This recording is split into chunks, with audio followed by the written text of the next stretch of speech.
Good afternoon, everyone. Welcome to today's maths class. In last maths class, we have seen questions of your M 1.3 which were based on your differentiation, right? Differentiation के base पे से हमने बहुत सारे questions देखे थे M 1.2 sorry M 1.2 में हमने देखा था कि चेन रूल नहीं, मल्टीप्लीकेशन प्रोडक्ट रूल में आप डिफरेंशिएशन कैसे अप्लाई कर सकते हो, डिवीजन रूल कैसे अप्लाई कर सकते हो, राइट, एंड बाकी सारे क्वेश्चंस। इन शॉर्ट डिफरेंशिएशन के हमने बहुत सारे क्वेश्चंस देखे थे in last class. After seeing this questions, then we started 1.4 the basics of integration. Integration क्या है, what is anti derivative, and ये इंटीग्रेशन के हमने सारी फॉर्मूला एंड क्या इंटीग्रेशन एग्जैक्टली होता क्या उसको पढ़ लिया था। एक बार हम उसको रिवाइज करेंगे एंड आज की क्लास में हम इंटीग्रेशन के क्वेश्चंस देखने वाले हैं। तो ये मिनिमम टारगेट है, ये आज के क्लास का प्लान है। सो पहले चलो फटाफट रिवाइज करते हैं कि लास्ट क्लास में हमने देखा क्या था। नाउ स्टूडेंट्स, इंटीग्रेशन का दूसरा नाम है anti derivative. Integration is nothing but your inverse process of differentiation. जैसे लॉगरिथम आपका था inverse process of taking exponent, exponent का इनवर्स प्रोसेस था लॉगरिथम, उसी तरीके से डिफरेंशिएशन के इनवर्स प्रोसेस है इंटीग्रेशन। इंटीग्रेशन और anti derivative is inverse process of differentiation. Differentiation का सिंबल है D by d x, right. Integration का सिंबल है इंटीग्रेशन डी एक्स। डिफरेंशिएशन में हम ऐसा लिखते थे D by d x of one function is equal to another function. एक फंक्शन का डिफरेंशिएशन आपको दूसरा फंक्शन देगा। D by d x of capital F will give you small f. Suppose capital F is a different function, small f is different function. So the moment when this d by dx will go to that side, this will become integration dx. So if differentiation of capital F is small f, then integration of small f is capital F. Clear? Neha, clear? Shrikar, right. ये आपका revision है। फिर integration के लिए एक और चीज हमने डिटेल में देखी थी कि जनरली हम किसी फंक्शन का इंटीग्रेशन करते हैं तो वहां पे ऑलवेज आंसर में प्लस सी हम लिखते हैं, where C is what, C is your arbitrary constant. ये सी हम क्यों लिखते हैं? Since integration is reverse process of taking differentiation और फाइंडिंग डिफरेंशियल, तो जब भी आप डिफरेंशिएशन फाइंड करते हो तो एक्स स्क्वायर का डिफरेंशिएशन भी 2x है, एक्स स्क्वायर प्लस 5 का डिफरेंशिएशन भी 2x है, एक्स स्क्वायर माइनस 3 का भी 2x है, एक्स स्क्वायर प्लस कोई भी कांस्टेंट हो, इन शॉर्ट वो कांस्टेंट भले जीरो हो, पॉजिटिव हो, नेगेटिव हो, उसका डिफरेंशिएशन होगा 2x। तो ये डिफरेंशिएशन उस तरफ जाएगा तो क्या हो जाएगा, क्या वो इंटीग्रेशन हो जाएगा? So integration of 2x is x plus x square plus c, जहां पे वो कांस्टेंट कभी जीरो हो सकता है, कभी पॉजिटिव, कभी नेगेटिव। ओके, तो ये था सी का रीजन कि हम इंटीग्रेशन में सी का रीजन क्यों लिखते हैं। फिर हमने डिफरेंशिएशन की जितनी फॉर्मूले पढ़ी थी वो सारी फॉर्मूला को हमने रिवाइज कर लिया था पहले। वो सारी डिफरेंशिएशन के फॉर्मूला को रिवाइज करने के बाद हमने वहां से इंटीग्रेशन के फॉर्मूले डिराइव किए थे। इंटीग्रेशन के कौन कौन से फॉर्मूले हमने देखे थे कि जीरो का इंटीग्रेशन। सी, जब भी मेरी वॉइस ब्रेक हो मुझे बता देना। इज माई वॉइस ब्रेक, मतलब क्या ब्रोक हुई थी अभी voice? Did my voice break everyone? Is it fine? Fine है तो कंटिन्यू आगे बढ़ते हैं, नहीं तो फिर कुछ देखते हैं। Great great great. Now see, see, great. तो जीरो का इंटीग्रेशन कांस्टेंट, वन का integration x and plus c तो हमें सब में लिखना ही है। X to the power n का integration, differentiation of x to the power n was power को आगे ले लो फिर पावर में एक माइनस कर दो। इंटीग्रेशन में रिवर्स, पहले पावर में एक इंक्रीज कर दो फिर पावर को नीचे रख दो, राइट। पावर में एक इंक्रीज कर दो, पावर को नीचे रख दो। ए टू द पावर एक्स का डिफरेंशिएशन होता था, ओके वॉइस क्रैक, वेट, क्या अभी भी क्रैक कर रही है कि क्या वो सिर्फ क्रिश के लिए क्रैक हुई थी या सबके लिए क्रैक हुई थी? अभी क्लियर है, वेट, लेट मी चेक। यहाँ सर थोड़ा क्रैक हुआ। वेट वेट वेट, लगता है वाईफाई में।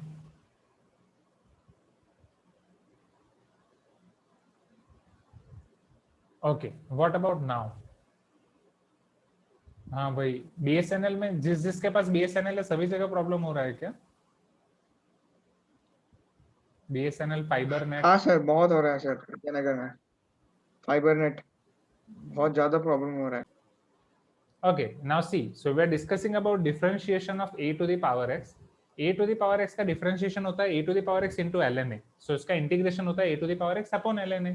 e to the power x का differentiation भी e to the power x, integration भी e to the power x. 1 upon x का integration ln x, because differentiation of ln x is 1 upon x. cos x का differentiation sin, sin का differentiation cos, but यहाँ पे उल्टा differentiation में question में c होता है तो माइनस आता है, बिकॉज हमने सुपरमैन याद रखा था, Superman rays, Superman is hero of DC universe, तो डिफरेंशिएशन एंड सी, ट्रिग्नोमेट्रिक का सी साथ में आ जाएगा तो माइनस आएगा. इंटीग्रेशन में क्या है, जब भी आंसर में आपका सी आएगा उसके आगे आपको माइनस लिखना है. तो इसको कैसे याद रखोगे, इसको अभी ऐसे याद रख लो, फिर जैसे ज्यादा फॉर्मूला देखेंगे तब मैं आपको इसकी ट्रिक दूंगा. एंड सेक्स स्क्वायर एक्स का इंटीग्रेशन हो जाएगा 10x, बिकॉज 10x का डिफरेंशिएशन होता है सेक्स स्क्वायर एक्स. क्लियर है? चलो अब इंटीग्रेशन के बेस से क्वेश्चन शुरू करें. ये सारी फॉर्मूला आपने लिख दी थी लास्ट टाइम. कोई स्टूडेंट ऐसा है जिसके फॉर्मूला लिखने बाकी हो?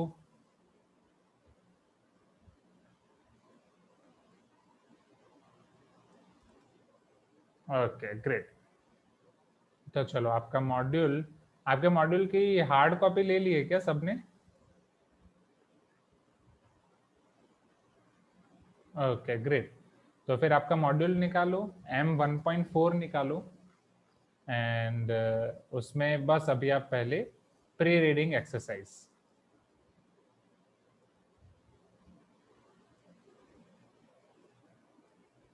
अच्छा, जो शायद बाकी भी टाउनशिप के स्टूडेंट्स हैं उन्होंने नहीं लिया है, प्रियांशु हो गए, जैसे प्रियांशु अभी मुझे बता रहे हैं, शायद रोशनी आपने भी नहीं लिया है ना, तो डोंट वरी, जब आप 1 अप्रैल को आओगे ना, वो टाइम पे आप आपके पहले FT2 की आंसर शीट ले लो, FT3 की आंसर शीट सबमिट कर दो, राइट. 1 अप्रैल से जब आपके प्री बोर्ड्स हैं, फिर धीरे धीरे बाकी के आपके मॉड्यूल और वो सब भी ले लेना.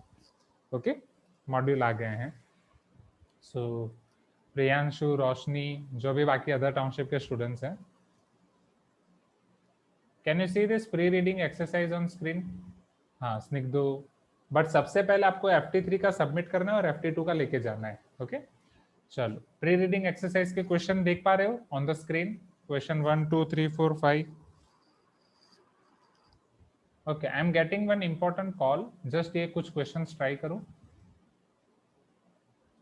चलो ये सारे क्वेश्चंस आप देख पा रहे हो ना स्क्रीन पे? Now first question, d by dx of gx equal to h of x, then integral of h of x is what? ये आपकी डेफिनेशन है. Question number 1, d by dx of, right, g of x equal to h of x.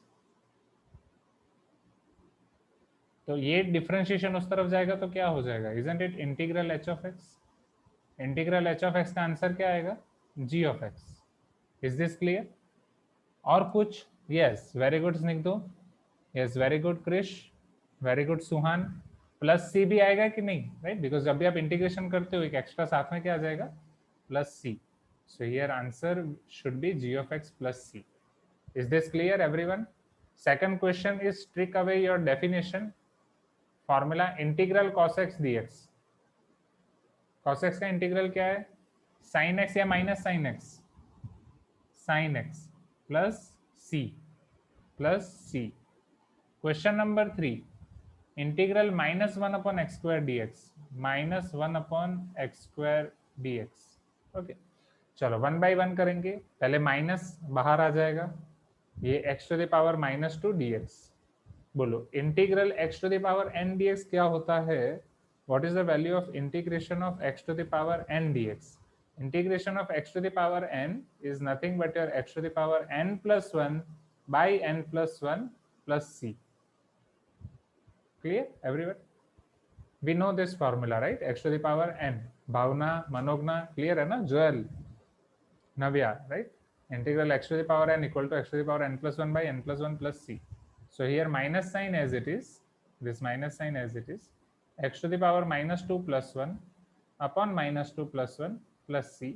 So this is equal to minus sign as it is, x to the power -1 upon -2 plus 1 -1 plus c, minus minus plus, and x to the power -1 is 1 upon x. So answer is 1 upon x plus c.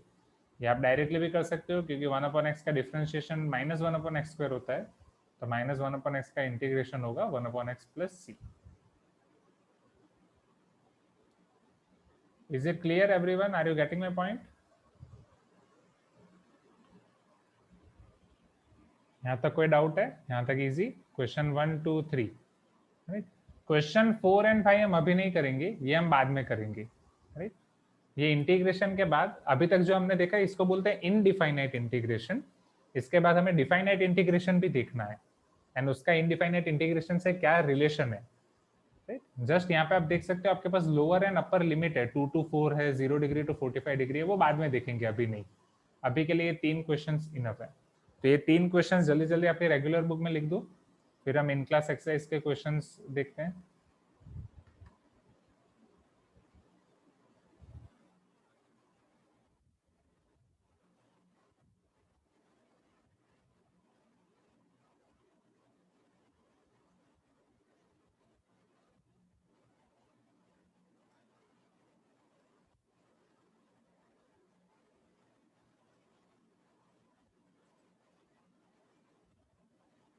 जैसे ही हो जाए मुझे बता दो।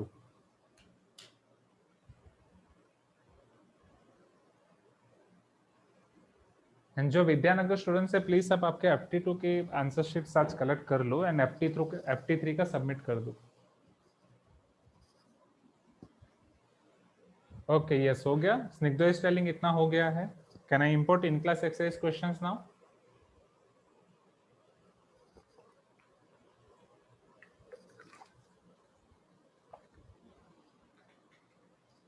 In class exercise के questions import करो।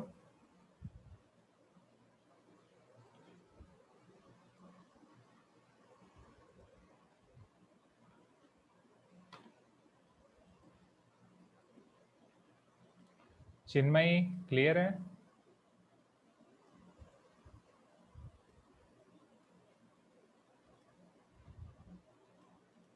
Okay, can you see this in-class exercise on screen, everyone? In-class exercise.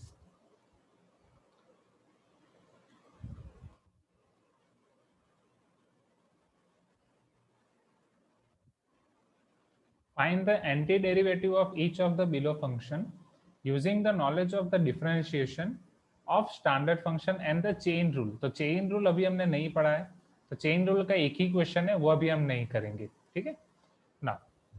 Question number 1, ये आपको किस तरीके से करना है? Using the knowledge of differentiation. सब डिफरेंशिएशन के नॉलेज से कर सकते हो, या फिर डायरेक्ट इंटीग्रेशन के फॉर्मूला अभी आपने पढ़ ही लिए, right. So let us see them one by one. पहले सॉल्यूशन देखते हैं क्वेश्चन नंबर 1 का।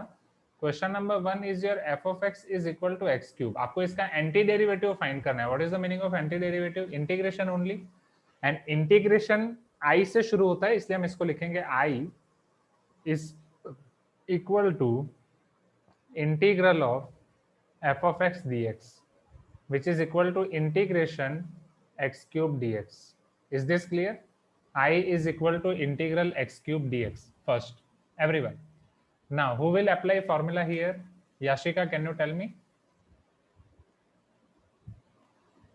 अभी आप आपके नोटबुक से भी देख के बता सकते हो, ये फॉर्मूला अभी आपको याद नहीं रखनी है, जस्ट समझना है। नोटबुक में से देख के, अभी हमने ऊपर भी अप्लाई की। So x to the x cube plus c. Yes, x cube plus c, sure. x to the power n का इंटीग्रेशन क्या होता है? फॉर्मूला देखो, आपकी नोटबुक में फॉर्मूला देखो, फॉर्मूला बुक में c, ये है ना formula. x to the power n का इंटीग्रेशन क्या होता है? x to the power n plus 1 by n plus 1 plus c और नॉट? याशिका, ये है ना? Yes sir. हाँ, so this should be your x to the power n plus 1 by n plus 1 plus c। अब यहाँ पे n क्या है? यहाँ पे n3 है ना। अब फॉर्मूला क्या, आप यहाँ पे फॉर्मूला अप्लाई कर सकते हो? X to the power 3 plus 1 by 3 plus 1 plus 1 plus c. plus c. Very good. So this will be your integration x, integration का दूर हो जाएगा, x to the power 3 plus 1 by 3 plus 1 plus c. Very good Yashika. So ultimately x to the power 4 by 4 plus c. This is your answer of I, or integration of x cube.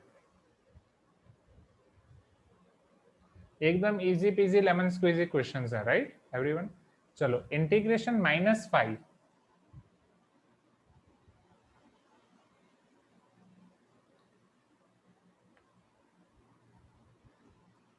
f of x equal to -5 सो यहाँ पे आई हो जाएगा integration -5 dx। चलो इसको किस तरीके से करेंगे everyone? I equal to integration -5,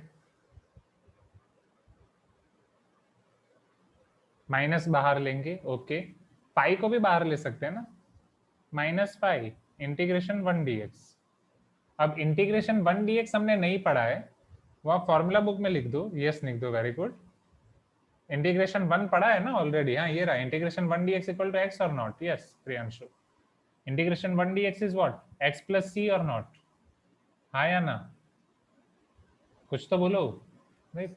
सो यहाँ पे वैल्यू रख देते हैं, this is equal to -5 integration 1 is nothing but your x finally plus c। Clear है एवरीवन? अब यहाँ पे एक डाउट हो सकता है, जब भी मैं क्वेश्चन करता हूँ, क्वेश्चंस पूछते हैं कि सर यहाँ पे -5 इंटीग्रल 1 dx है, हाँ yes Dhruv, was waiting for that question only. तो why not this is -5 integral of 1 is x plus c, so -5 will be applicable to both, this is -5x plus -5c, right, or -5x -5c, am I correct? अब ये -5x है, अब मुझे ये बताओ c एक constant है, if c is constant then -5 into c will be also constant, isn't it? If c is constant, -5 into c will be also constant. So can I say this is nothing but your -5x plus another c, another constant, where this another constant is -5c, capital C small c. Are you getting my point? इसीलिए मैंने यहाँ पे plus c directly लिख दिया, ये plus c exactly ये है, capital C, which is -5 times small c. Is this clear everyone? Great, great, great. तो पहले ये दोनों क्वेश्चंस आप लिख दो, question 1 and 2, let me bring both. हाँ यस याशिका, कुछ डाउट है आपको? ओके, नहीं आपका अनम्यूट हो गया था इसलिए, okay. Chinmayi clear, Harshan clear है, प्रज्ञा right,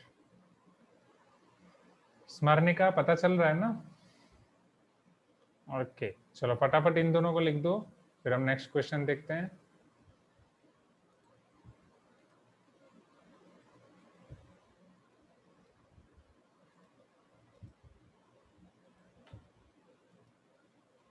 Can we move to next question now, everyone? Great.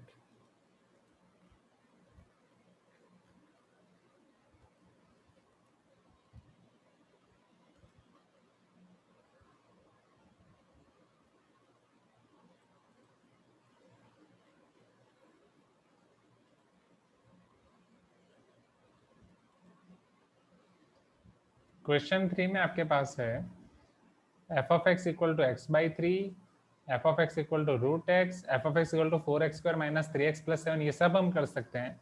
Question number 6 के लिए we need to remember chain rule, we need to learn chain rule, so this we are going to do in June month, okay, after your boards exam. अभी के लिए question 3, 4 और 5 करते हैं।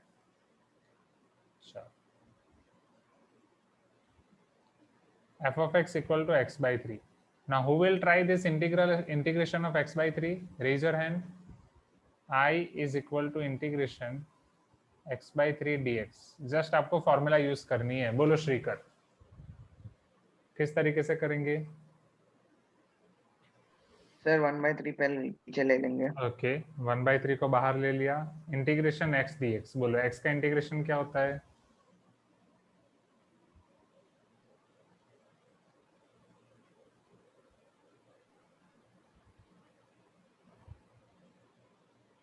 x का integration क्या होगा Shrikar? Navya can you tell us x का इंटीग्रेशन क्या होगा? c। यहाँ पे मैं integral x to the power 1 लिख सकता हूँ? नहीं, समझो x का डिफरेंशिएशन 1 होगा, x का इंटीग्रेशन 1 नहीं होगा। x का इंटीग्रेशन क्या होगा? Yes, integration of x to the power 1 which is nothing but x to the power 1 plus 1 upon 1 plus 1, yes or no? So it is nothing but your x square by 2 plus c. So here 1/3 as it is, integration of x is x square by 2 plus c. Right. फिर वापस c 1/3 से multiply होगा, c/3 को capital से लिखेंगे तो हम direct answer लिख देंगे, this is x²/6, 3 2 6 plus c only, i is equal to x²/6 plus c, या फिर n में आप कैपिटल से लिख सकते हो if you have already mentioned small c।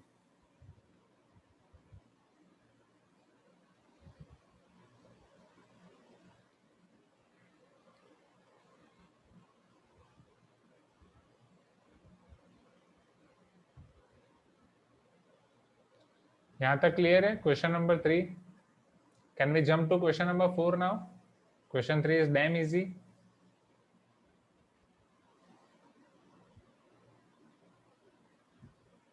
Now question number 4, f of x equal to root x. तो i आपका क्या हो जाएगा, i is equal to integral root x dx। चलो अब आप मुझे ये बताओ, रूट एक्स का इंटीग्रेशन क्या होगा? Root x is nothing but x to the power half और not, integral x to the power half. Can I apply this formula now, integral x to the power n? Yes. Ananya, can you tell me how we can write next? यहाँ पे मैं integral x to the power n में ये half के लिए apply कर रहा हूँ, तो किस तरीके से लिखूंगा? Yes, sir. हाँ बोलो। Sir, x to the power 1/2 minus plus 1 whole divided by 1/2 plus 1. Anything else? No, sir. Plus c आएगा ना? हाँ, yes, sir. हाँ yes, okay, very good Ananya. Next 1 plus half, ये आपका 3/2 हो जाएगा।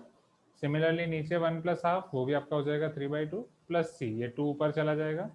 So this is equal to 2/3 x to the power 3/2 plus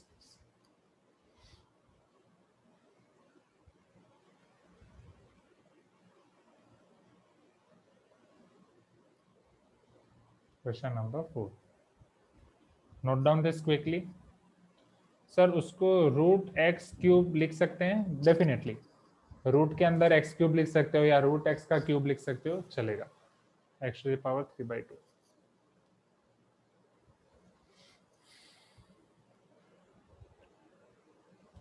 ये जैसे लिख दो मुझे बता दो, तो क्वेश्चन नंबर 5 पे जंप करते हैं।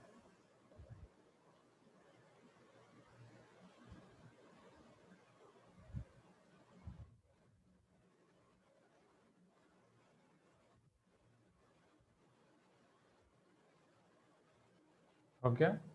Now this one student is asking example of integrating a variable with exponent without using formula. नहीं प्रियांशु, फॉर्मूला यूज किए बिना नहीं हो पाएगा ना, क्योंकि अगर एक्सपोनेंट का मतलब क्या भी समझो, variable having exponent means x to the power n। You are telling me to show you integration of x to the power n without using the formula. Formula use किए बिना हम कैसे कर सकते हैं? फॉर्मूला यूज किए बिना करना है तो फिर डिफरेंशिएशन से करना पड़ेगा, ठीक है।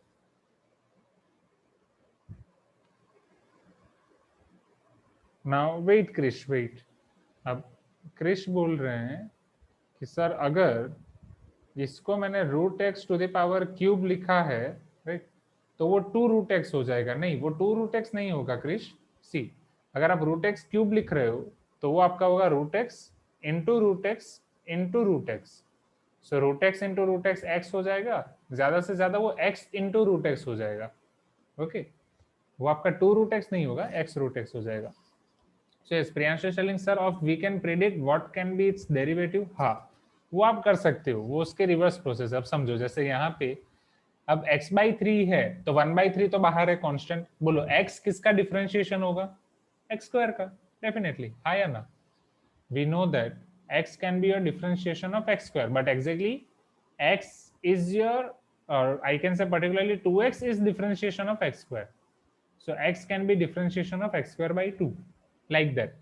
तो उस तरीके से वो प्रेडिक्ट करना थोड़ा मुश्किल हो सकता है, जैसे यहाँ पे, राइट। फिर आपका यहाँ पे रूट एक्स है, तो रूट एक्स के लिए x to the power half. तो ऐसा कौन सा डिफरेंशिएशन आप करोगे जिसमें डिफरेंशिएशन करने के बाद x to the power half आए? ऐसे कौन से फंक्शन का डिफरेंशिएशन करोगे? तो x to the power half आने के लिए उसकी पावर हाफ प्लस 1 होनी चाहिए, तो वो आप पहले करोगे x to the power half plus 1, फिर वो पावर यहाँ पे आगे आनी चाहिए, लाइक दैट। तो कॉम्प्लिकेटेड हो जाएगा, इसलिए वहां पे नीचे भेजोगे। उससे अच्छा better to use the formula. Okay now yes Krish is telling नीचे वाला 2 ऊपर, हाँ तो नीचे वाला 2 ऊपर ही है ना, ये रहा 2। अच्छा तो आप ये वाले 2 को पकड़ के 2 रूट एक्स बोल रहे थे। हाँ ओके क्रिश, तो एग्जैक्टली वो हो जाएगा आपका 2x root x, right 2x root x, नहीं तो आपका हो जाएगा 2 times root x to the power 3 या root of x cube, whatever it feel comfortable.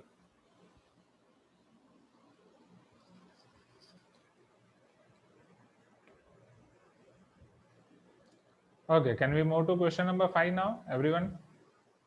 Question number 5 आपका integration of 4x square minus 3x plus 7.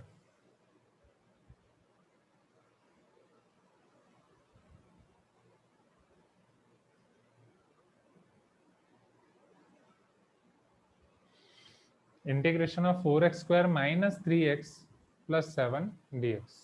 4x square है ना, हाँ बोलो क्या यहाँ पे इंटीग्रेशन हम सभी जगह पे अप्लाई कर सकते हैं एवरीवन? बिकॉज इंटीग्रेशन के 2 वर्किंग रूल हमने पढ़े, भावना मनोगना, अगर बीच में प्लस और माइनस है तो हम सभी एलिमेंट पे अप्लाई कर सकते हैं, कुछ कांस्टेंट है तो बाहर निकाल सकते हैं। सो पहले यहाँ पे बीच में प्लस माइनस है, राइट हर्षन जोएल, तो क्या मैं यहाँ पे इसको डायरेक्ट अप्लाई कर सकता हूँ स्मरणिका प्लस माइनस की जगह पे, right working rule. So can I right it like this, integral 4x square dx minus integral 3x dx, yes very good Navya, plus integral 7 dx। चलो फर्स्ट क्वेश्चन के लिए 4 बाहर निकल जाएगा, integration x square dx because constant बाहर आ जाता है। सेकंड के लिए -3 integral x dx plus last के लिए 7 बाहर इंटीग्रल 1 dx। चलो 4 as it is. Smaranika can you tell me what will be integration of x square?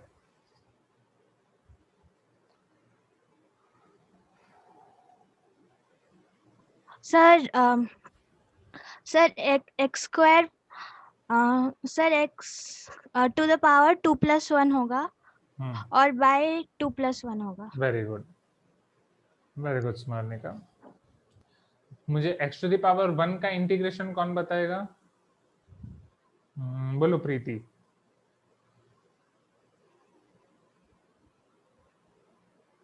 Yes Krrish. बोलो हर्षन। ओमकार ने अभी भी ज्वाइन नहीं किया। ओमकार हर्षन बोलो जल्दी। अच्छा ठीक है प्रीति बोलो। Harshan are you there? जल्दी बोलो। प्रज्ञा।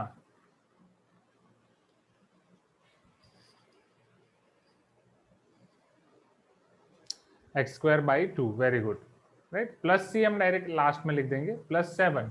1 का इंटीग्रेशन क्या हो जाएगा? What will be integration of 1? Integration of 1 is nothing but x, and सब इंटीग्रेशन खत्म हो गया इसलिए लास्ट में c। एग्जैक्टली यहाँ पे हर एक इंटीग्रेशन का अलग अलग कांस्टेंट मिलेगा आपको, c1 c2 c3, c1 plus c2 plus c3 c। So in short integration वाले क्वेश्चन के लिए इतना याद रखो स्टूडेंट्स, जब भी इंटीग्रेशन वाले क्वेश्चन आए बीच बीच में c मत लिखो, एक बार इंतजार करो कि पूरा इंटीग्रेशन खत्म हो जाए, जैसे इंटीग्रेशन खत्म हो जाए लास्ट में प्लस c लिख दो। ओके सो क्वेश्चन नंबर 5 का final answer 4x³ 3 -3x² 2 plus 7x plus c। हाँ अगर इसमें लास्ट में आप 3c लिख रहे हो वो भी करेक्ट है, बट 3c किस तरीके से लिख रहे हो? c plus c plus c 3c ऐसा। अब यहाँ पे जरूरी नहीं है कि तीनों में जो c आएगा वो सेम आएगा, राइट, इसलिए मैं c1 plus c2 plus c3 ऐसे बोल रहा था।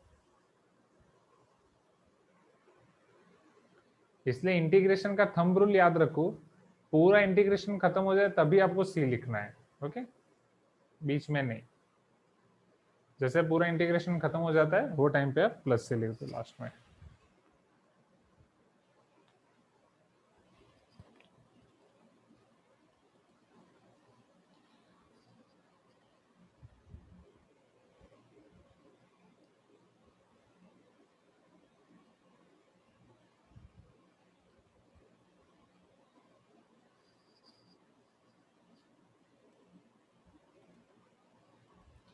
ओके चलो यहाँ तक क्लियर है तो आगे बढ़े। ये लिख दिया सबने?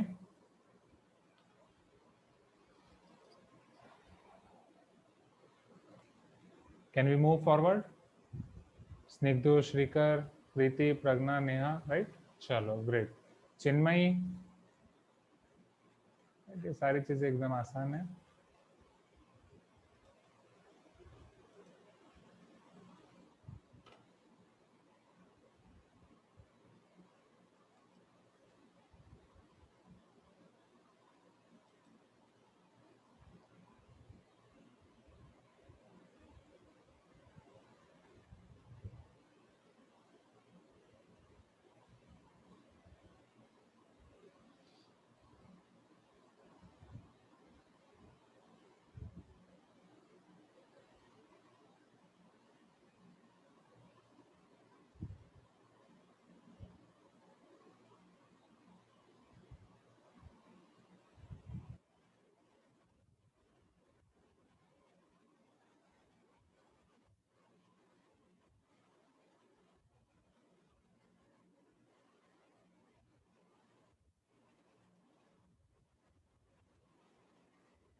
ओके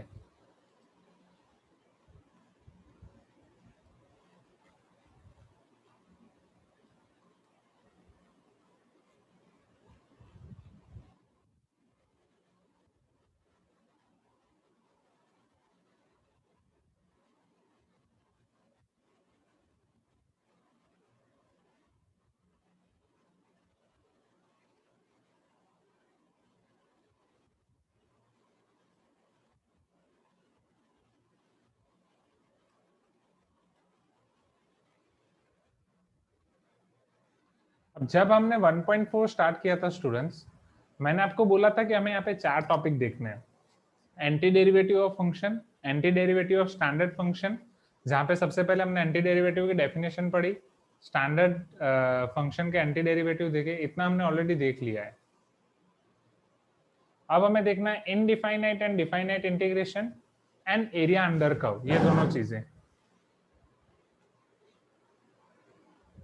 हाँ यस क्रिश, एग्जैक्टली मैं दूसरी चीज ट्राई कर रहा था। कंट्रोल प्लस से तो आपका जूम इन हो जाता है यहाँ पे।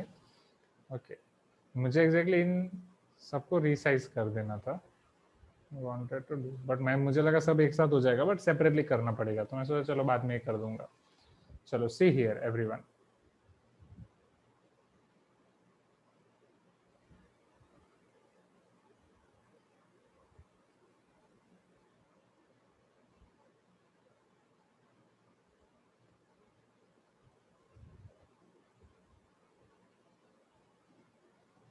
चलो हम पहले पढ़ रहे हैं डिफाइनाइट इंटीग्रेशन, फिर हम पढ़ेंगे एरिया अंडर कर्व। ये दोनों टॉपिक आपके बचे हुए हैं।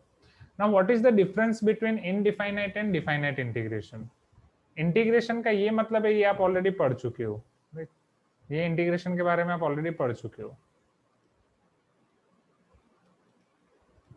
you already learned this।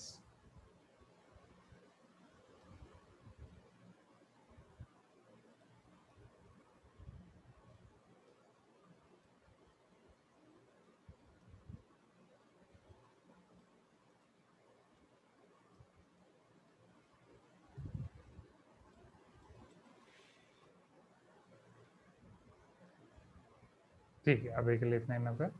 तो इसका मैं वापस यूज करने जा रहा हूं। You already learned now that integral of one function will give you another function, that is integral of small f will give you capital F plus c, क्योंकि ये हमने एग्जांपल देखा था, right? Integral of small f will give you capital F plus c। यहाँ तक आप सबको याद होगा, am I correct? You can tell me yes, right? अब ये इंटीग्रेशन जो अभी तक हमने पढ़ा, यस जोएल आपको कुछ पूछना है? You got unmuted. So integral, ऐसा इंटीग्रल जिसकी कोई लिमिट नहीं है, ये इंटीग्रल की कोई लिमिट नहीं है, this is called your indefinite integration.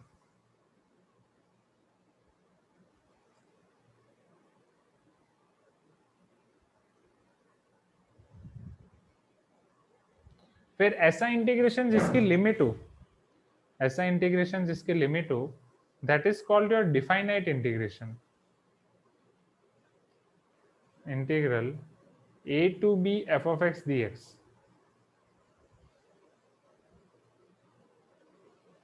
this is called definite integration। Now what is the relation between indefinite and definite integration? दोनों कहां पे यूज होते हैं? इनडिफाइनाइट इंटीग्रेशन का दूसरा नाम है एंटी डेरिवेटिव, जहां से हमने उसकी डेफिनेशन पढ़ी थी। तो indefinite integration generally anti derivative purpose के लिए यूज होता है, कि हमें जो फंक्शन दिया गया है वो पर्टिकुलरली कौन से फंक्शन का डेरिवेटिव है या कौन से फंक्शन का डिफरेंशिएशन है वो जानने के लिए आपका इनडिफाइनाइट इंटीग्रेशन यूज होता है। This is the main use of indefinite integration. Then what is the use of definite integration? Definite integration generally आपका एरिया अंडर कर्व फाइंड करने के लिए यूज होता है। अगर कोई भी आपको कर्व दिया गया है तो वो कर्व के अंदर का एरिया आप कैसे फाइंड कर सकते हो, उसके लिए आपका डिफाइनाइट इंटीग्रेशन यूज होता है। चलो अब यहाँ पे समझो, integral a to b f of x dx, ये definite integration, and integral f of x dx equal to capital F of x plus c, इन दोनों में एक रिलेशन है। इन दोनों में रिलेशन ये है कि आप इंटीग्रल और आई कैन से इनडिफाइनाइट इंटीग्रल का जो आंसर आया था कैपिटल F of x, उसको अगर आप लोअर एंड अपर लिमिट दे दो, उसमें आप पहले अपर लिमिट रखो, फिर उसमें लोअर लिमिट रख के उसको सब्ट्रैक्ट करो, that is f of b minus f of a करो, तो ये आपको डिफाइनाइट इंटीग्रेशन का आंसर देगा। आप पूछोगे सर ये सारी चीजें कहाँ से आई, इसका प्रूफ क्या है? तो वो सारी चीजें हम 12th में डिटेल में पढ़ेंगे। 12th में हम डिफरेंशिएशन के ऊपर पूरा एक चैप्टर है, इंटीग्रेशन के ऊपर एक पूरा एक चैप्टर है, डिफरेंशियल कैलकुलस, इंटीग्रल कैलकुलस, ये दोनों पूरे बड़े बड़े चैप्टर्स हैं, जिसमें डिफरेंशिएशन के अंदर बहुत सारे चैप्टर्स पढ़ेंगे, हम इंटीग्रेशन के अंदर बहुत सारे चैप्टर्स पढ़ेंगे। बस अभी के लिए आपको बस डायरेक्टली याद रखना है इनडिफाइनाइट इंटीग्रेशन क्यों काम आता है, एंटी डेरिवेटिव फाइंड करने के लिए। डिफाइनाइट इंटीग्रेशन क्यों काम आता है, एरिया अंडर कर्व फाइंड करने के लिए। दोनों के बीच का रिलेशन क्या है? जो इनडिफाइनाइट इंटीग्रेशन का आंसर है उसमें अपर लिमिट और लोअर लिमिट रख के सब्ट्रैक्ट करोगे तो आपको डिफाइनाइट इंटीग्रेशन मिल जाएगा। यहां तक क्लियर हुआ? You can tell me yes, यहां तक के कंसेप्ट क्लियर है क्या? एक बार वापस रिपीट करूं एवरीवन, हम जो भी पढ़ रहे हैं मैं पहले आपको उसकी डेफिनेशन बता रहा हूं, फिर उसके यूसेज बता रहा हूं। यहाँ पे डिफाइनाइट इंटीग्रेशन, ठीक है, फिर से मैं एक बार समझा रहा हूं, समझो। यहाँ पे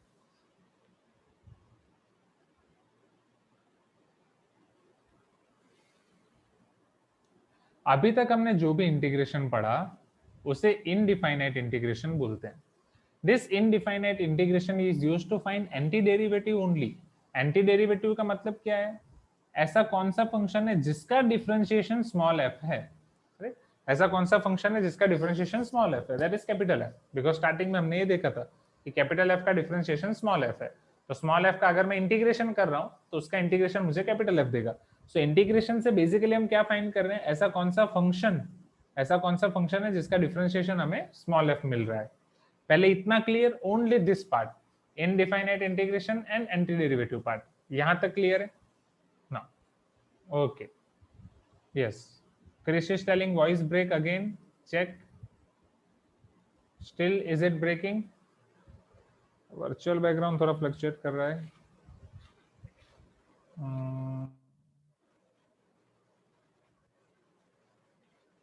ठीक है। Now, अब next, what is definite integration? तो डिफाइनाइट इंटीग्रेशन एक दूसरी चीज है जो जनरली यूज होता है एरिया अंडर कर्व फाइंड करने के लिए। अब आप बोलोगे सर कर्व के अंदर का एरिया हम कैसे फाइंड करेंगे? कर्व के अंदर का एरिया कैसे फाइंड करेंगे वो इसके बाद वाले सेक्शन में देखने वाले हैं। अभी के लिए बस आप इतना समझो कि डिफाइनाइट इंटीग्रेशन कुछ ऐसी चीज है जिसकी मदद से कोई भी कर्व के अंदर का हम एरिया फाइंड करते हैं, वो कर्व फिर चाहे कोई भी हो। वो कर्व के अंदर का एरिया जब हम फाइंड करते हैं with the help of definite integration, अब क्या ये definite integration and indefinite integration के बीच में कुछ रिलेशन है। जब आप इनडिफाइनाइट इंटीग्रेशन को लिमिट दे देते हो, दो लिमिट, एक लोअर लिमिट एक अपर लिमिट, तो वो डिफाइनाइट इंटीग्रेशन बन जाता है। तो फिर ये लोअर लिमिट और अपर लिमिट का करना क्या है? जब इनडिफाइनाइट इंटीग्रेशन का जो भी आंसर आता है, सपोज यहाँ पे स्मॉल f का इंटीग्रेशन हो रहा है कैपिटल F में अगर मैं a और b रख रहा हूँ, अब upper limit minus lower limit capital F of b minus capital F of a, this is going to give me definite integration. Is this clear now, everyone? यहां तक क्लियर है? अब indefinite integration and definite integration. Okay, please give me some response everyone. Chinmayi, Neha clear, Harshan clear, Suhan, Snigdho, ठीक है। तो फटाफट इसे लिख दो, पहले इसे लिख दो, फिर इसके बेस पे हम क्वेश्चन देखते हैं, फिर हम एरिया अंडर कर्व देखते हैं। ठीक है, नोट डाउन दिस क्विकली.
चलो आगे बढ़े,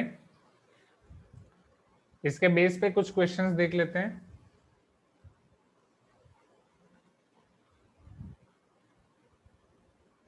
जो आपका यहाँ पे question 4 and question 5, let us see them. Pre reading exercise के ही.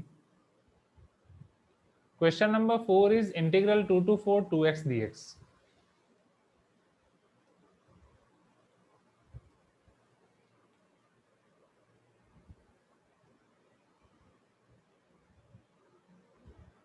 तो पहले हम लिमिट के बारे में नहीं सोचेंगे, पहले सिर्फ डायरेक्ट इंटीग्रेशन के बारे में सोचेंगे. Okay, how we can find integration of 2x? Who will tell me this? 2x का इंटीग्रेशन हम कैसे करेंगे? सुहान बोलो.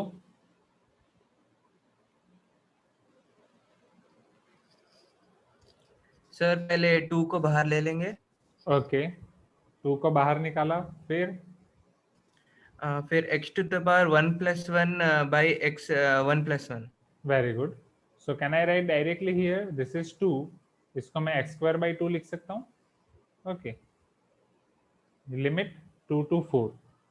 फिर अब मुझे यहाँ पे अपर लिमिट रखनी है माइनस लोअर लिमिट जो अभी हमने पढ़ा, राइट. और यहाँ पे भी 2 को आप बाहर निकाल सकते हो, या ये 2 2 डायरेक्ट कैंसिल हो सकता है. एक्स स्क्वायर में अपर लिमिट रख रहे हो 4 square minus lower limit 2 square, 4 square 16, 2 square 4, final answer is 12.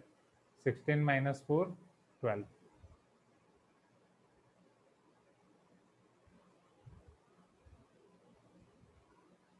एक चीज आपने ऑब्जर्व की, इनडिफाइनाइट इंटीग्रेशन में आंसर आता है c, या आंसर के साथ आता है आपका प्लस c. डिफाइनाइट इंटीग्रेशन में कहीं पे भी प्लस c नहीं है. डिफाइनाइट इंटीग्रेशन का फाइनल आंसर आपका आता है कांस्टेंट. मैं एक बार वापस रिपीट कर रहा हूं, वो c क्यों नहीं आता है वो भी हम डिस्कस करते हैं. समझो यहाँ पे integral 2 to 4 2x dx. 2x का मुझे इंटीग्रेशन करना है, 2 बाहर आ जाएगा. This will B of integration x dx, right. ये आपका x dx हो जाएगा, इंटीग्रेशन x dx. x का इंटीग्रेशन क्या हो जाएगा? This is x square by 2. ये 2 2 कैंसिल हो जाएगा. अब मुझे x स्क्वायर में upper limit and lower limit रखनी है. Upper limit 4, lower limit 2. जब मैं अपर लिमिट 4 रखूंगा it is 4 square minus lower limit 2 square, right. x के अंदर ही पहले रख रहा हूँ 4, फिर 2. x के अंदर 4 रखूंगा तो 4 square minus 2 square. 4 square 16 minus 2 square 4, 16 minus 4 12. Clear everyone? और एग्जांपल देखने वाले हैं, और भी एक क्वेश्चन है, बट पहले question number 4, right. Sure, great. Now question number 5 is integral 0 degree to 45 degree sec square x dx.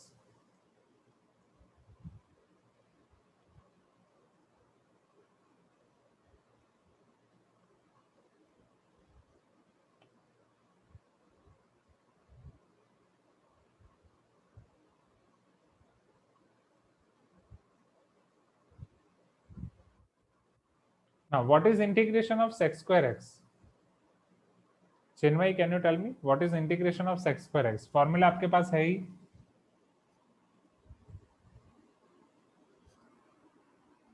Yes Chinmay, yes Priyanshu.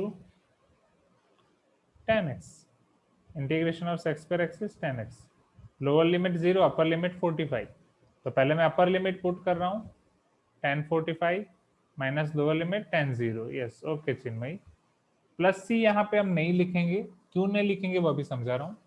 1045 is 1, 10 is 0, 1 minus 0 your final answer is 1 only.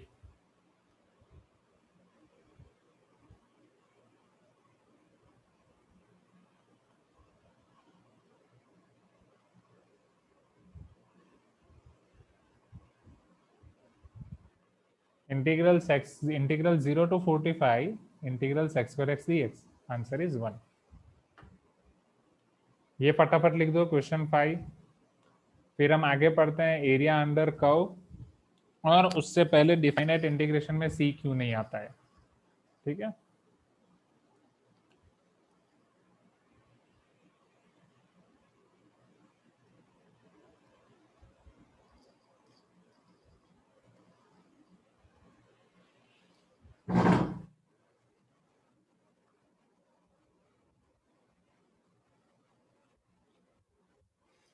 हो गया।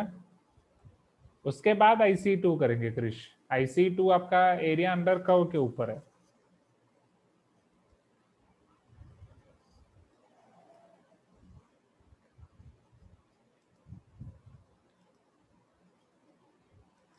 चलो अब पहले समझते हैं कि यहाँ पे डिफाइनाइट इंटीग्रेशन में प्लस सी क्यों नहीं आता है।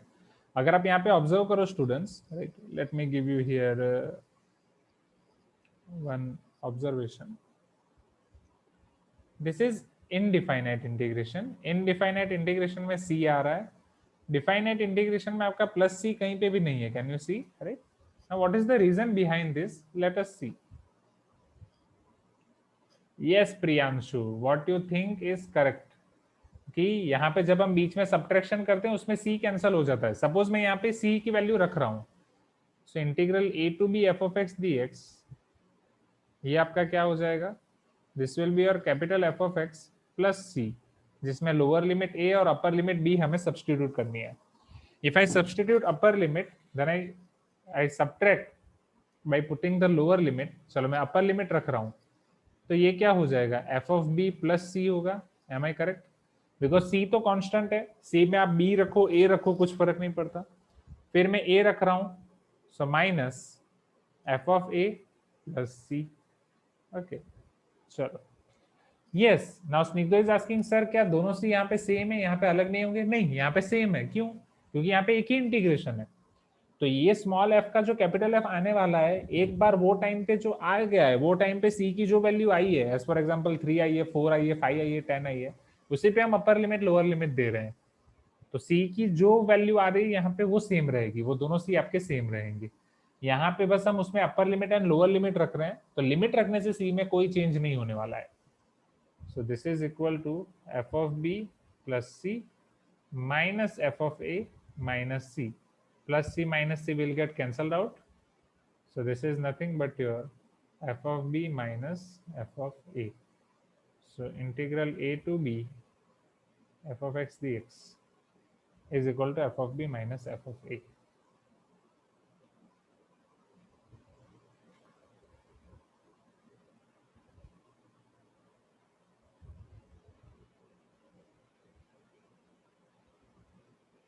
Is this clear everyone? So this is the reason why in definite integration we are not writing plus c, क्योंकि वो upper limit and lower limit substitute करने में हर बार कैंसिल ही होने वाला है। सो बेटर कि उसे ना लिखा जाए।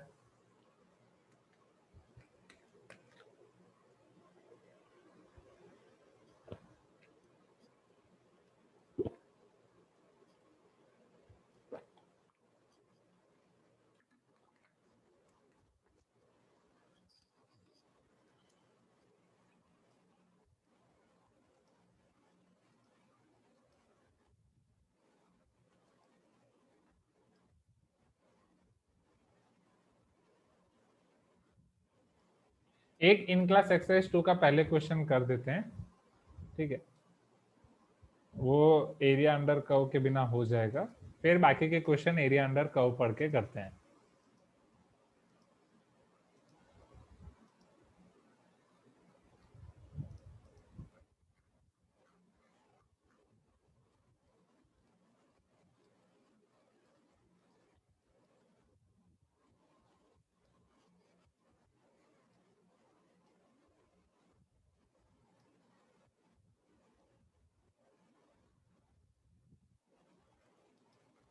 Can you see this in class exercise 2 question number 7 on screen everyone?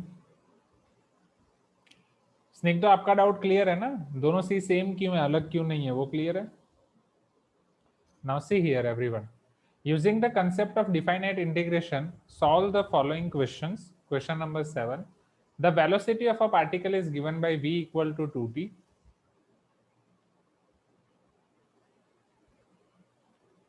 Find the displacement covered by the particle in first 10 seconds. We need to find displacement covered in by particle in first 10 seconds. Can you tell me what is the relation between velocity and displacement?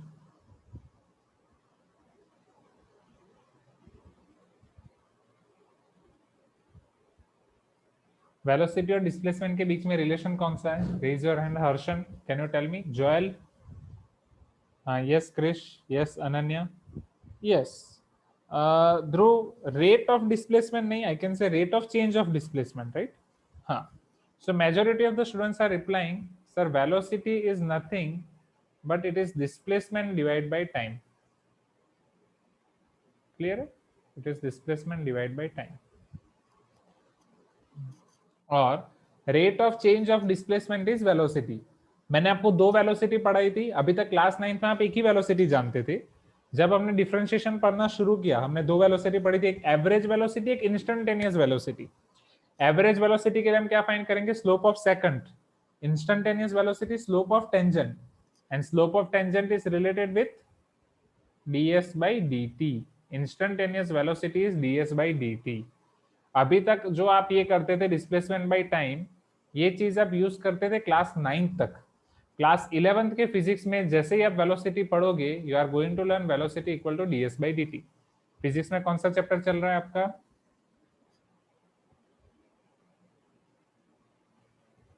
Units, okay, vectors.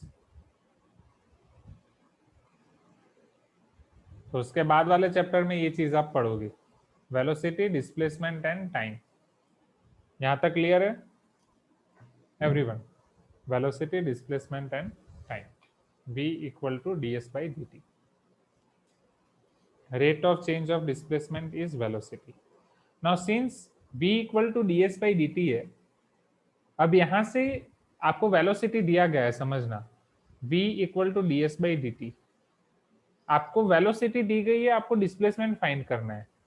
आपको velocity दी गई है, आपको displacement find करना है। कैसे find करोगे? Definitely ये differentiation मुझे उस तरफ लेके जाना पड़ेगा, हाँ या ना एवरीवन? राइट, भावना, मनोज्ञा, ये डिस्प्लेसमेंट मुझे डिफरेंशिएशन उस तरफ लेके जाना पड़ेगा, राइट? ये डिफरेंशिएशन जब उस तरफ जाएगा तो क्या हो जाएगा? Isn't that will be integration? So therefore integration v dt is equal to s। ये पता चल रहा है? मैं एक बार वापस लिख रहा हूं जो हम जानते हैं। what we know so far, we know that if d by dx of capital F of x is small f of x, then when this differentiation will go to that side, this will become integral f of x dx is equal to capital F of x plus c। Agree? तो plus c वाला बाद में करते हैं, पहले इतना clear है, हाँ या ना एवरीवन? क्योंकि डिफरेंशिएशन उधर जाएगा इंटीग्रेशन। अब यहाँ पे डिफरेंशिएशन आपका x के रिस्पेक्ट में था, तो इंटीग्रेशन भी आपका x के रिस्पेक्ट में हुआ। यहाँ पे डिफरेंशिएशन t के रिस्पेक्ट में है, तो इंटीग्रेशन भी t के रिस्पेक्ट में है। क्लियर है बॉस? क्लियर है श्रीकर, सुहान, याशिका, राइट, रोशनी, प्रज्ञा, क्लियर है ना? अब यहाँ पे आपको एक चीज दी गई है, they are talking about first 10 seconds और नॉट, राइट? फर्स्ट 10 सेकंड्स मतलब आप ये 9th में पढ़ चुके होगे फिजिक्स में, जब इनिशियली जब आप शुरू कर रहे हो वो टाइम पे टाइम 0 लेते हो, t इक्वल टू 0, कि अभी से शुरू करो तो अभी t equal to 0, after that t equal to 10 second. So this is from t equal to 0 to t equal to 10 second. So since मैं यहाँ पे लोअर एंड अपर लिमिट ले रहा हूं, इसीलिए मैं प्लस सी यहाँ पे कंसिडर नहीं कर रहा. t equal to 0 to t equal to 10 second. ये क्लियर है पहले everyone? Lower and upper limit 0 and 10, 0 second and 10 second. क्यों 0 and 10 second? Because they are talking about first 10 seconds. चलो, so let us simplify this. So therefore integral 0 to 10, b को मैं लिख दूंगा 2t dt equal to s. 2 बाहर आ जाएगा, t का integration हो जाएगा t square by 2, limit 0 to 10 equal to s. This is not 5, this is s only, displacement 2 cancel. So this is 10 square minus 0 is equal to displacement. So displacement is equal to 100. या unit दिया गया है आपको? Unit कहीं नहीं है, second यहाँ पे दिया गया है. सो डिस्प्लेसमेंट का कोई यूनिट यहाँ पे नहीं है, वेलोसिटी का मीटर पर सेकंड ऐसा कोई यूनिट नहीं है. सो इसे हम सिंपली लिख देंगे यूनिट. तो सिर्फ टाइम का यूनिट आपको सेकंड दिया गया है और कुछ नहीं. तो ये 100 मीटर ही होगा मोस्ट प्रोबेबली, बट सिंस उन्होंने कुछ बोला नहीं है, so better to take unit only. So displacement done by the particle in first 10 seconds is 100 units.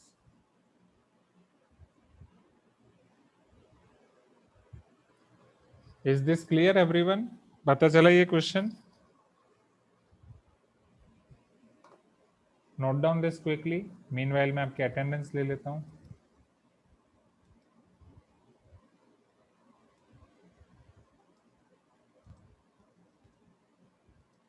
क्या एक बार रिपीट करने की जरूरत है क्वेश्चन को? भावना, मनोगना, जोएल, रिस्पॉन्स कम आ रहा है. रोशनी क्लियर है ना everyone? Okay.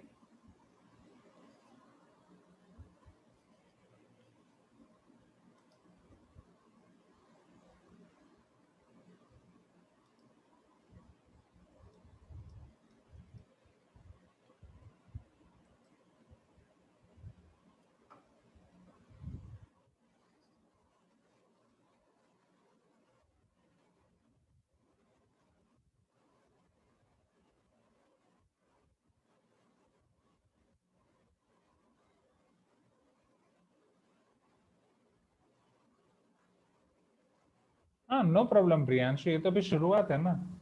इंटीग्रेशन तो अभी हम सीख रहे हैं, राइट? तो वो होगा, and mistakes are always good. Surf Excel दाग अच्छे हैं. सर्फ एक्सेल की ऐड है ना, कि रिन की ऐड है वो. एंड आपने शायद dx की वैल्यू रख दी होगी, राइट? मतलब dt की वैल्यू रख दी होगी, वहां पे रख दिया होगा.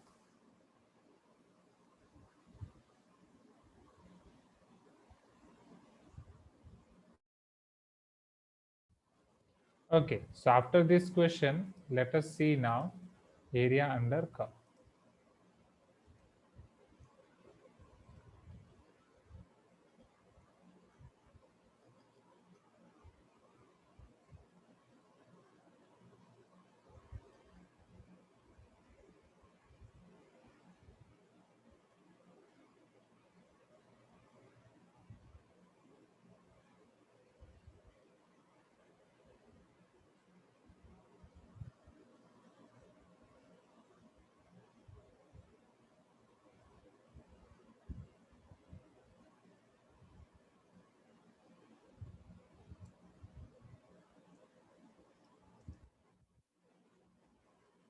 X-axis, y-axis, origin. Now see, suppose there is one function. This is the graph of this function y equal to f of x.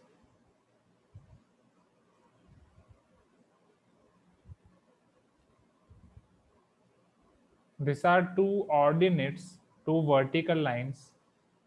First line is x equal to a. You know that equation of y-axis is x equal to 0. So any line which is parallel to y-axis, it is having equation as x equal to something constant, right? ये तो याद है ना everyone? X equal to a, class 9 concept. This is also x equal to b. Now if you want to find this area, which is enclosed by the curve y equal to f of x, ordinates x equal to a and x equal to b, and finally x axis. Can you see this area, everyone? Please give me some response. So if you want to find area which is enclosed by y equal to f of x, ordinates x equal to a, x equal to b and x axis, जिनकी ये चार boundary हैं, तो वो area find करने की formula है area is equal to mod of integral where integral is from a to b, right? x equal to a से लेके x इक्वल टू बी तक इंटीग्रेशन कर रहे हैं. किसका इंटीग्रेशन? फंक्शन का integration with respect to x axis. x axis है इसलिए dx. यहाँ पे ये a एग्जैक्टली रिप्रेजेंट करता है x इक्वल टू a, ये b रिप्रेजेंट करता है x equal to b, dx represent करता है x axis, f of x represent करता है आपका function y equal to f of x. Let me write here in words. So area enclosed by, here a is equal to area enclosed by y equal to f of x, comma x axis, and ordinates, comma x equal to a and x equal to b. Abscissa and ordinate आपको याद होगा, right? Abscissa means x coordinate, ordinate means y ordinate. So generally इनको, इन vertical lines को ordinates भी बोला जाता है. कभी कभी इन वर्टिकल लाइंस को ऑर्डिनेट्स भी बोला जाता है. ऑर्डिनेट्स.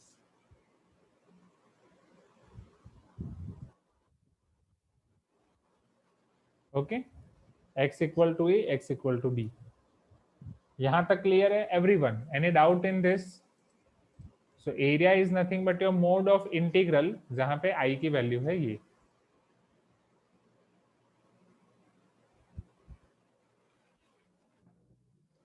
यस, वापिस एक्सप्लेन कर रहा हूं Chinmay. Let me explain this one more time.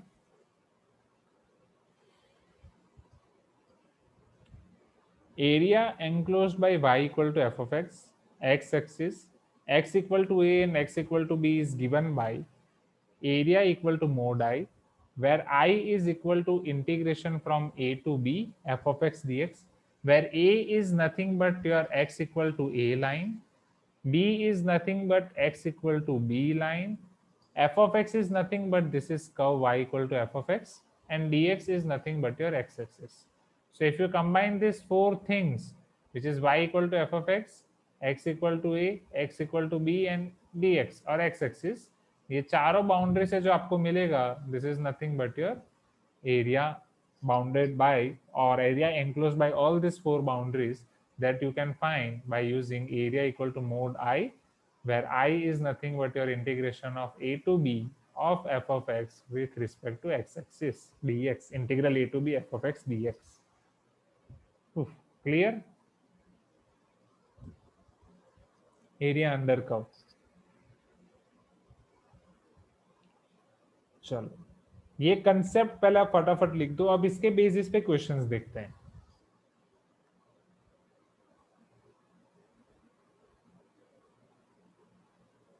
तो 1.4 भी आपका पूरा खत्म हो जाएगा. जस्ट 1.3 हमने छोड़ा है, राइट?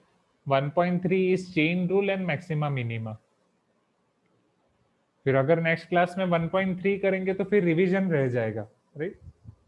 तो बेटर कि 1.3 जून में ही करेंगे, है ना? अभी रिवीजन करके साइड पे रख देते हैं. क्या बोलते हो? और you want 1.3?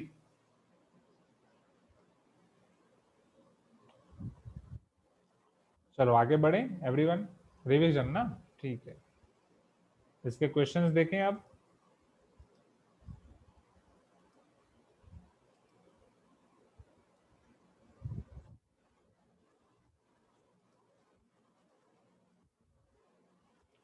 Okay, let us see question number 8 now.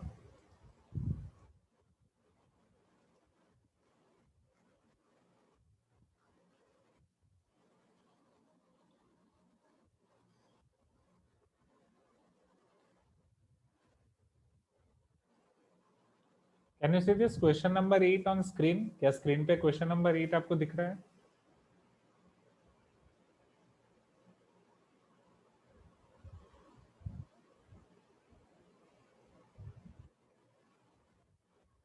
Now, find the area bounded by the curve y equal to x square between x axis and the line x equal to 1 x equal to 2. अब समझो यहाँ पे exactly y equal to x square का graph कैसा है वो आपको भले पता है नहीं पता है, उसके बिना भी आप ये क्वेश्चन आराम से कर सकते हो. चलो अभी के लिए मान लो कि हमें पता नहीं है कि y equal to x square का कर्व किस तरीके से होता है, right. X axis y axis, मान लो कि y equal to x square का ग्राफ समथिंग कुछ इस तरीके से है, right. This is your y equal to x square. Then between x axis and line x equal to 1 x equal to 2, can you see line x equal to 1? क्या ये x equal to 1 line हो सकती है everyone? क्या line x equal to 2 हो सकती है? Even without drawing the graph भी आप ये क्वेश्चन डायरेक्टली कर सकते हो. And this is your x axis. चारों बाउंड्री आपको मिल गई है, तो एरिया भी आपके पास पता है, राइट. एरिया आप आइडेंटिफाई कर सकते हो फिगर में. सो हियर एरिया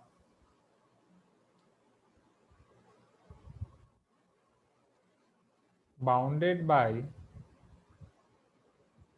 और नहीं तो मैं डायरेक्ट लिख देता हूँ रिक्वायर्ड एरिया, पूरा लिखने की जरूरत नहीं पड़ेगी. So here required area equal to mod I, where I is equal to integration from x equal to 1 to x equal to 2, x equal to 1 to x equal to 2, my function f of x dx. यहाँ पे function क्या हो जाएगा? y equal to f of x, y equal to x square. So can I say that function is nothing but your x square? Therefore I is equal to integral 1 to 2 f of x is x square dx. इतना clear है everyone? ये पहले अभी जो हमने concept पढ़ा वो concept के बेसिस से मैंने यहाँ पे ये फॉर्मूला रखी. ये क्लियर है? आसान है. चलो x स्क्वायर का इंटीग्रेशन मुझे कौन बताएगा? हर्षन. हर्षन आपका रिस्पॉन्स ही नहीं आ रहा है, जाग रहे हो? Joel, can you tell me integration of x square? Joel आपका भी रिस्पॉन्स नहीं है. जोएल लगता है ज्वाइन करके आप सब सोने कूदने भागने खेलने के लिए चले जाते हो. Manogna, can you tell me integration of x square? Yes, very good Navya. So integral of x square. Bhavana, can you tell me? पूछ के थक गया मैं. So integral of x square is nothing but your x cube by 3, जहाँ पे हम limit substitute करेंगे, lower limit upper limit, first upper then lower. So it is 2 cube by 3 minus 1 cube by 3. आप पहले 3 को कांस्टेंट भी निकाल सकते हो. 2 cube is 8. So this is 2 cube by 3 minus 1 cube by 3. 2 cube is 8. 8 by 3 minus 1 by 3. 8 minus 1, 7 by 3. So final answer I is equal to 7 by 3.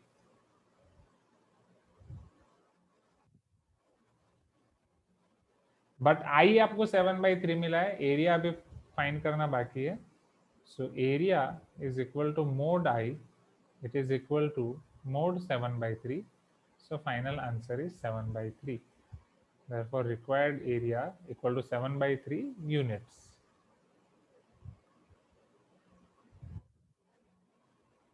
आप square units भी लिख सकते हो. I think square units proper word रहेगा. Area is equal to 7 by 3 square units. Unit लिखो तो भी कुछ गलत नहीं है, बट व्हाटएवर.